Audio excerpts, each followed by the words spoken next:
आज আমার একটি কথা না বললেই নয়, কেননা আমিও এক মাহারা সন্তান।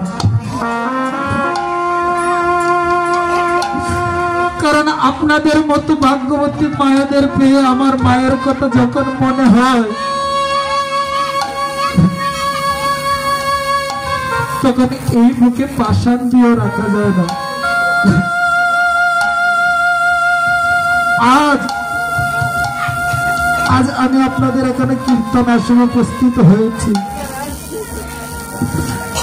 কিন্তু গৃহমধ্যে গিয়ে একবার মা মা বলে ডাকতে পারি না।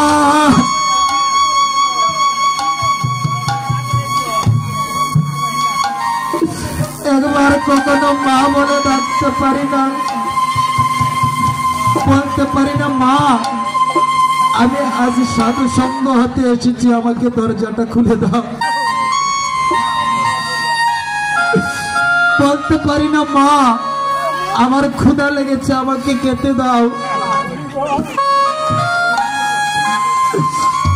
মায়ের ভালোবাসা থেকে বঞ্চিত হয়ে গেছি, একবার মা বলে ডাকতে পারি না।